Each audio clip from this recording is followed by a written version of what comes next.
Everyone considers risk when they invest, but most people rely on recent experience to guide them, and this is often a big mistake.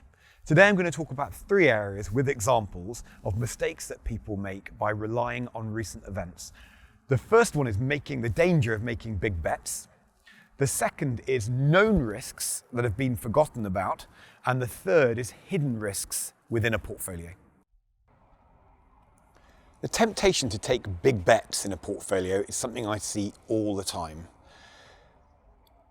Based on history, it's quite often that people can conclude that something is almost certain to happen. And if you feel that way, why would you want to have lots of wishy-washy investments when you can have one high conviction position?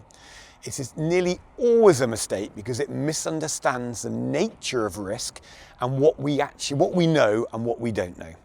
So if you think about the price of any asset, it will be set based on what we know today. So all of the risks that are occurring today will tend to be in the price. What makes prices move is things that we aren't aware of. So if we think back in recent history, there are 2 things that happened recently which made people think that led people to believe there might be inflation, but actually turned out to be completely incorrect, and that we can rationalize that now, but it wasn't obvious at the time. The first was the entry of China and 1 billion people to the world trade system. It was a huge labor shock, and it led to 20 to 30 years of disinflationary pressures. The second one was QE, massive money printing. People were convinced it was inflationary, but inflation never appeared because, as we know now, it was neutralized within the banking system. Now, those things are obvious today, but weren't obvious at the time. And it's a classic example of what we know and what we don't know. So all big bets are based on the fallacy that we know what's going to happen, and we never do. So having a range of things is nearly always better. The second factor I want to talk about is the importance of what risks which may seem old-fashioned or out of date. So if we think about what's happened recently, we can forget about risks that actually are always present. Things like inflation, risk of currency moves, or perhaps economic crisis in one area of the world. So these things may not have occurred recently, leading people to be complacent, but they're always a risk, and it's very important that you try and cover off these risks within your portfolio to make sure you have a robust portfolio. The last thing is hidden risks. So the example I want to give you is interest rate sensitivity. Lots of investments are actually sensitive to interest rate changes. With interest rates going up, the price of investments goes down, and many people aren't aware of it. So if you think about bonds is an obvious example of an investment where as the higher interest rates go, the lower the price of the bond, which of course means as a bond investor you lose money. But actually there are lots of investments on the equity side which have the same characteristics. Things like property, infrastructure, utilities.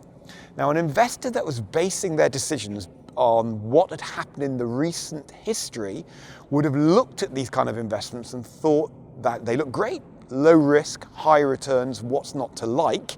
But actually you end up loading up behind a single risk and making your portfolio completely unnecessarily brittle and low quality. So I would recommend that people are always aware of the hidden risks in a portfolio, whether it's interest rates, currency, or the risk of an economic crisis in one area of the world. Having listened to this, I'm sure you can understand why we build portfolios the way that we do to avoid taking big bets. Lots of positions in lots of different countries and lots of different asset classes. And hopefully that is easy to understand. Trying to manage on the known risks that we have, like inflation and economic crises and currency changes, is an inherent part of our investment culture.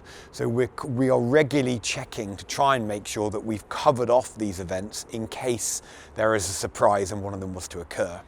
And the last part is the hidden risks. Now, we discuss this as an investment committee regularly, looking at our portfolio of investments to try and make sure that we aren't taking the same position unknowingly again and again and exposing our clients to unnecessary risk that they shouldn't take. I think this culture of how we invest is why we both had strong returns and much more stable returns than our competitors. And it's something that I am very proud of. I must remind you, I've been talking about investing today, so your capital is at risk. If you like the video and you'd like to automatically receive them, click on the flying colours icon and you'll be added to the list. It would be great if you could like the video. And if anyone has any questions, you can always get in contact with me by phone or email, and I'd be delighted to respond to any queries that you have.